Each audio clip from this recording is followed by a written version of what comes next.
Oke, Assalamualaikum. Nama saya Seongsoo. Saya dari Korea.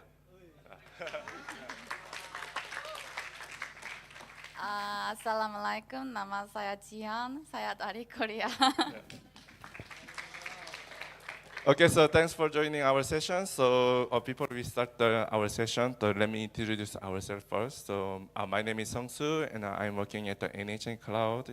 NHN-Cloud is a South Korea company to providing the public cloud service based on the OpenStack. And I'm also the one of chair and one of organizer of the OpenInfra Korea user groups. Hello, my name is Jihyun. I'm also from Korea, and I'm a mentor from Korea OpenStack community program, and I'm also working for my company named Korea Enterprise, and I'm making Kubernetes engine. Thank you. Okay, so today we are going to talk about the two main things. So we hope our story inspire you to take the first step into the OpenStack contribution. So the first one is how to contributing to the OpenStack, and the second one is what the Korea user group is doing to grow on new contributors. So we covered this at the OpenStack contribution camp last Wednesday and Thursday, but today we have only 30 minutes, so let's move fast and buckle up, please. So what does it mean to contribute to the open source project? So there are three main ways, and a lot of people doesn't realize that the ecosystem contribution is really important things. So the great example is what we're doing now. The meetups and the conference is also very important things to contributing to the ecosystem of all of the open source project. But what we want to do is a technical things, right? We want to contribute source code to the open source project, yeah. But sometimes we feel it very hard to contributing the open source project. So this is my perspective, but why we are having a difficult to contributing the open source. So for many of us, the biggest challenge is a language. So of course, I'm not a native English speaker, and I'm still having a difficulty to discuss with the upstream developers with the English. And also I've heard the same thing from many other non-native English speakers. So the languages make open source contribution really challenging. And a lot of us are worried about our code is not enough to contribute, and we are afraid our code can be merged. And then when I mentor on new contributors, the things I heard most of them is the mentors. I don't know how to contributing to the OpenStack and what is the starting point of that. So I think for the simple fixes, you can read the contributing.md file. So every open source project have the contribution guide in how to contributing their open source project.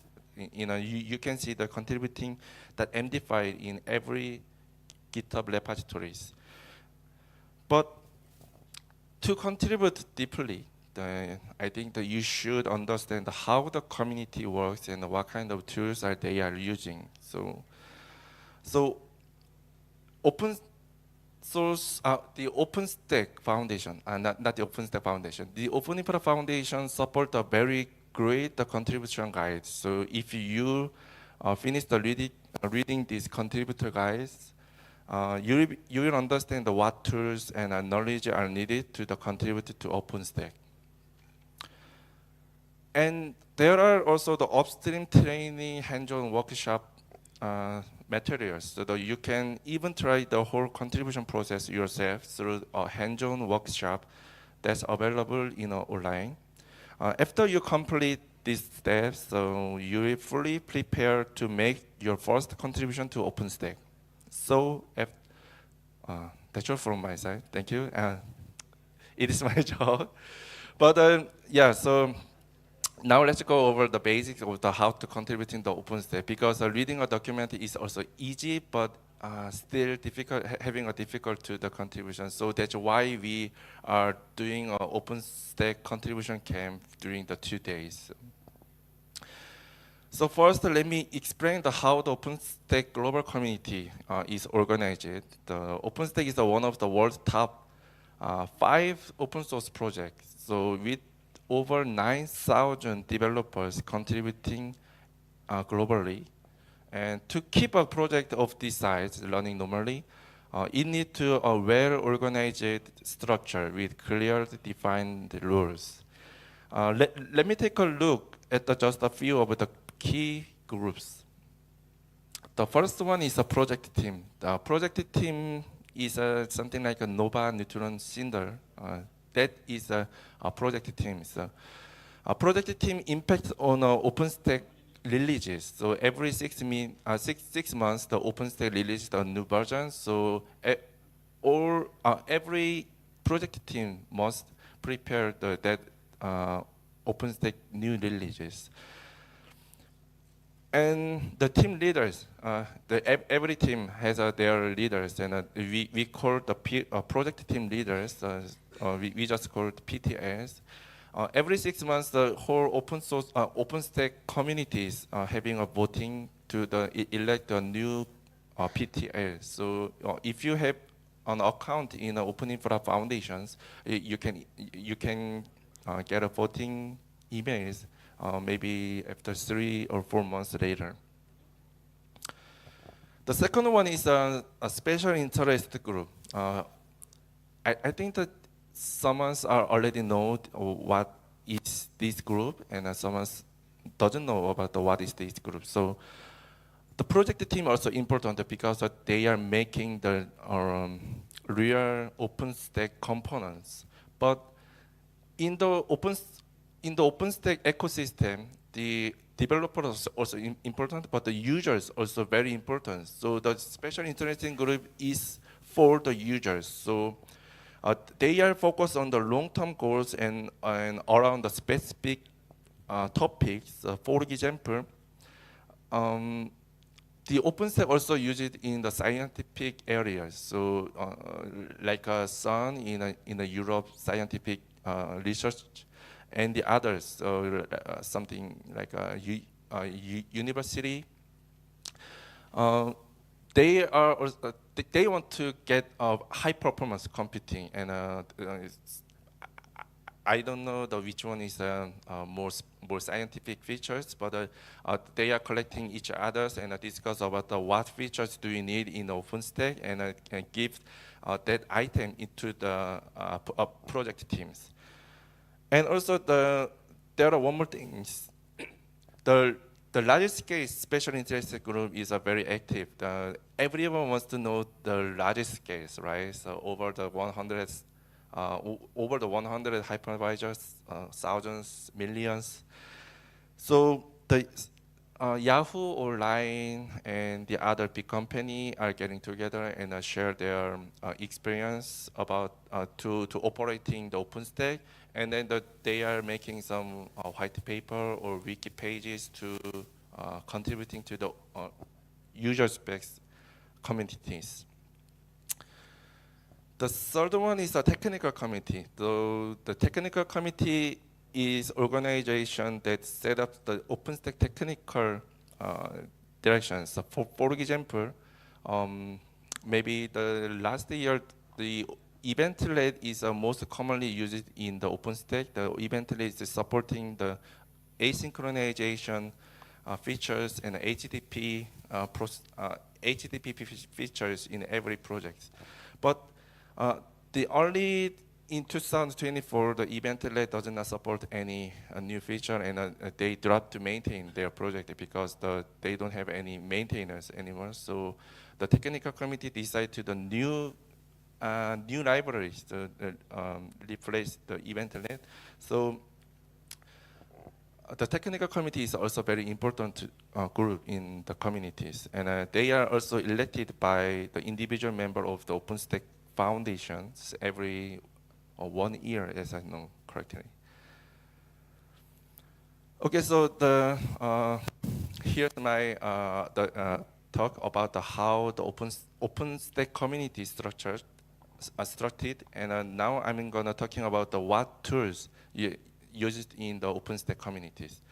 There are 5 types of the tools, and let me deeply explain what it is. The first one is the Get It. We are normally using the GitHub to managing our source code, and then there are a pull request, and then you can leave the source code within the pull request. But the Get It is an open source project, and it is developed by Google. So they are using the scoring system. So everyone can leave the leave the comment and leave the scores in the others patches. So -1, 0, +1. Anyone can score that numbers. So -1 is okay. So this patch is also good, but I think you should fix more features or adding a new comment. And the 0 point is leaving only the comment, and the +1 is okay. I like these patches. Please, I really want to merge these patches, but I can merge this patch because I'm not a maintainer. So everyone can score the patches, and the +2 and the -2 is only for the maintainers. So +2 means okay, this patch is ready for ready to launch, and the -2 is okay. Do not merge these patches because it still needs more work, and that means the working in progress. And to using the Get It, there are a tool named of Git review. So to upload code to Get It, you should use Get It. You should use Git review tools. So let me explain more details. So on GitHub, you contribute code by commit and push and make a pull request and commit again and push, right? But in Get It, different process. So the commit at the first, you should commit your patches and then type the Git reviews, because you don't have any permission, and you cannot create your own private repository in the OpenStack upstream repositories, and also you cannot clone. And then in the Get It, everyone leave a comment and then send the patch again, and then if the maintainer merges the code, the Joule is a CI/CD platform, and the Joule are testing the whole source code and then merge it into the OpenDev. The OpenDev is OpenStack's Git repositories. And here's the detailed process. So first, check out the new branch, adding a new source code with a commit, a Git commit, and then the Git review to send the new patches. And if you make further changes, you don't commit again, because if there are a new commit, the Get It think about okay, this is a new patches, so the Get It does not append the previous commit. So you should use the commit -- amend to modify the previous commit. So to tracking the issue and bug tracking, there are 2 tools. The first one is a Launchpad, and the second one is a Storyboard. A Storyboard is made by the OpenInfra Foundation, but there are no maintenance until 3 years. So now every project are going back to the Launchpad. And yes, so we should write the document, and when we have a meeting, we also need to share the document. The Google document is also very good tools, but it is not an open source. So OpenInfra Foundation has a Etherpad. The Etherpad is an open source share the document, and you can edit the one document at the same time with your friend. And we are using Etherpad to leave a meeting note. And there's also the project team gathering. The project team gathering is like a project team meetings, the in-person meeting was. So every 6 months, the OpenStack Foundation has the OpenStack Global Summit. So after the summit, we had a project team project team gathering, and during the project team gathering, we are discussing the new features of the next release, and deeply discussion about some specific features. But during the COVID-19, everyone can moving to the other countries. So now the PTG is held in the online, so you can easily join the PTGs. The PTG is not only for the maintainers. Everyone can join the PTGs. So I think that October is the last PTG in this year. So please join the PTG and listen to what the maintainer says, and you can say something to the maintainers. And there are also the chatting platforms. So have you ever heard about the IRC? Really? Okay. So the IRC is the very first chatting platform in the internet. So yeah, some open source community using the Slack or Discord, but it is not too open, and it is not open source. OpenInfra Foundations are thinking about that very important. The open source tools are very important to them, because if some tools are rocking some vendors, we cannot control it ourselves. So everything is an open source in our community. So you can join the IRC channel and chat with the other person and the maintainers also.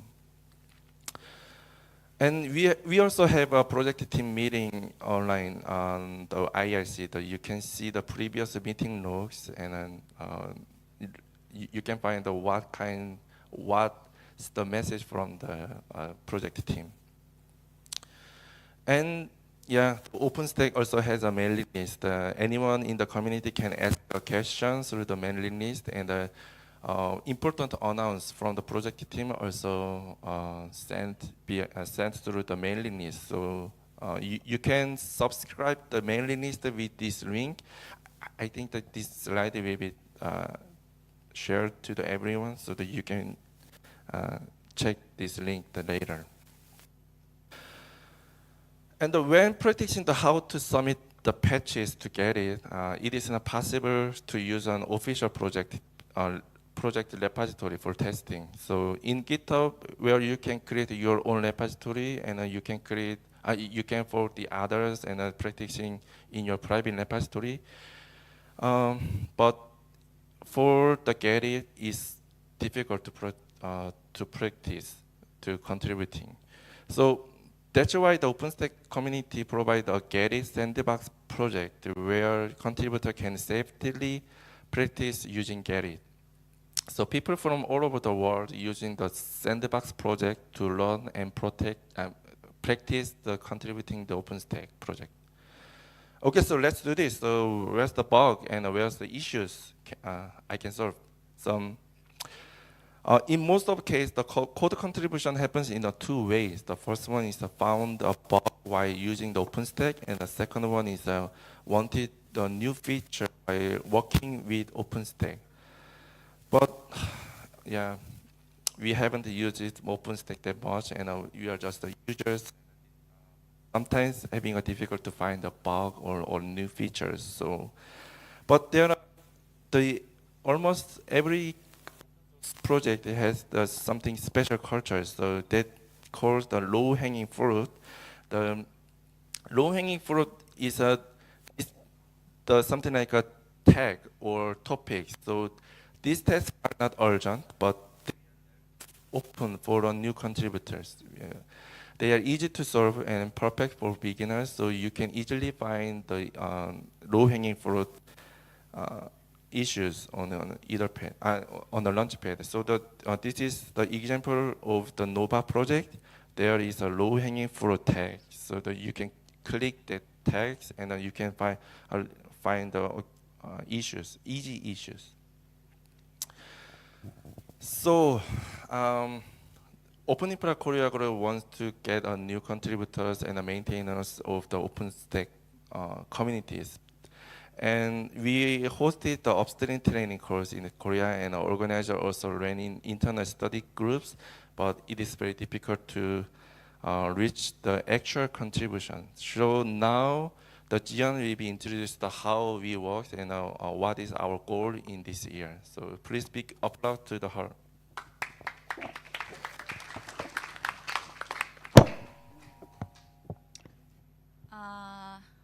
Hello, now I'm share how we are running OpenStack contribution mentoring programs in Korea. I hope I prepared to hope this case from Korea can serve as a reference to you and help inspire new OpenStack contributors here in Indonesia. One of the biggest reasons why Korea has been able to grow OpenStack contributors is the government-supported Open Source Contribution Academy. This program runs every year for about 4 months. And also in this year, it also supports 16 projects and selects 300 mentees. After an open application is started from June. We have been part of this program for several years now, leading an OpenStack project. So our goal is to grow OpenStack contributors continuously in Korea. And this year's program has also just started. The kickoff event was held a few days ago before I came here. Our project this year is focused on contributing to the OpenStack SDK and ZConverter with 21 mentees joining us. On the right side of the image, you can see a table of projects and categories. Left side of the table is the name of projects, and the right side is the projects categories. The red box I drew shows our selected OpenStack team among 16 projects. And this photo was taken on July 12th. Almost 6 days ago, during last week's kickoff ceremony. Over 300 mentees gathered to attend the opening session. After that, each project team introduced themselves. Then you can see 3 mentors standing in front. Also, there's me, and 1 mentee is introducing himself. This photo is from last year's OpenInfra Summit Asia in Korea. We invited on OpenStack maintainers and had a special networking session with our last year's mentees. They had a Q&A session where they asked about challenges while contributing and what it takes to become a maintainer in OpenStack. Actually, OpenStack was first selected as a project in Contribution Academy in 2018. In the first 3 to 4 years, even for us mentors, contributing to OpenStack was very new. We had many challenges and didn't know exactly how to guide mentees at first. So this is the Launchpad page from Managing OpenStack Bugs. And you saw this from the Seongsoo session. At first, we focused on solving bugs reported in Launchpad. That was our initial goal at first. However, we found that there were no many issues and no many bugs, and only a few number of issues could be solved by newcomers. So at that time, we started to focus more on solving issues rather than building community. And actually, it was very difficult to contribute to core components of OpenStack. The red boxes in the diagram show core components exist.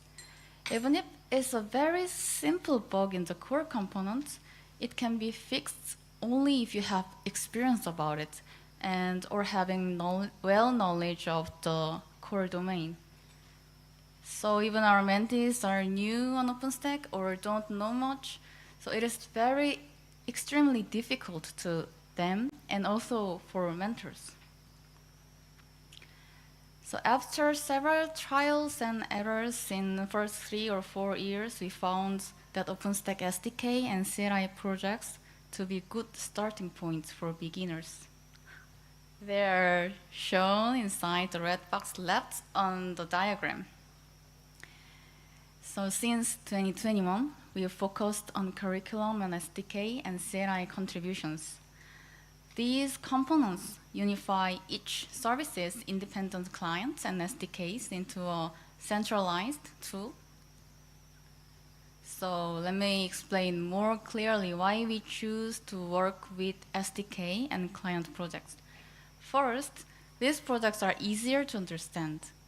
SDK and client is just call REST APIs from other components like Nova and Neutron of core components. And they either convert the data into objects or show the information to the users. The second one is you don't need deep knowledge of how OpenStack works internally. You don't need to write functions that follow the API documentations, and also you don't need to understand core components very deep. So that means you can learn OpenStack while contributing code at the same time. This is why we think SDK and OpenStack clients are great starting points for our new mentees and our new contributors. To guide our new mentees, we used to call the mapping guide. This is a guide comparing client comments in individual components. So the left side is the Cinder's core components from core code, and the right side is what available in the unified OpenStack client. So you can see the comments like image uploads exist in the Cinder client left side, but are not yet implemented in the unified OpenStack client. Just like client, SDK is also unified into one project. And there are missing features also. So this year, in Korea, we selected Barbican, the key manager service from our OpenStack components. So we are gonna contribute about SDK and clients on the Barbican. So left shows Barbican's existing API functions, and the other right image shows the current SDK. You can see the missing features like consumers or secret stores.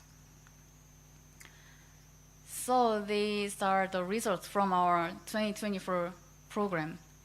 There's 107 patch sets were submitted and 53 code reviews exchanged with OpenStack maintainers, and 27 test cases were written. So most mentees successfully submitted at least one patch set last year. And since 2020, our mentees' performance has improved every year. 2024 was the best year so far, the most active in terms of reviews and contributions. So even though 2024 was great,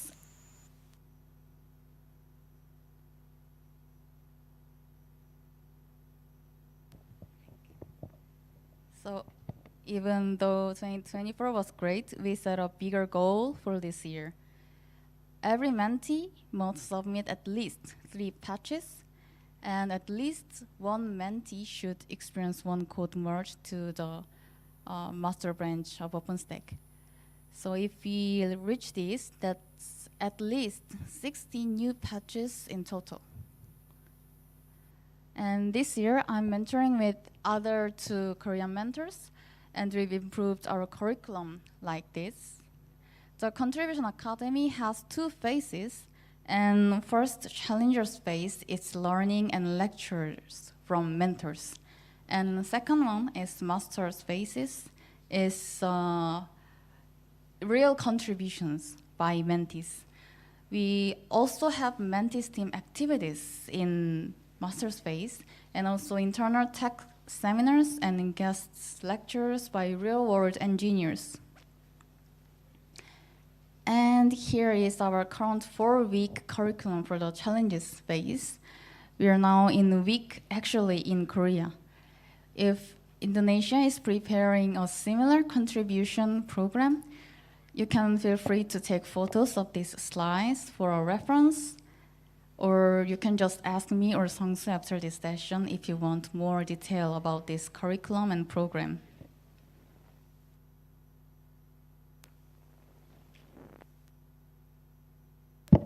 Overview of the OpenStack mentoring program and community in Korea. I hope Indonesia will also see more OpenStack contributors and grow its local community. Thank you.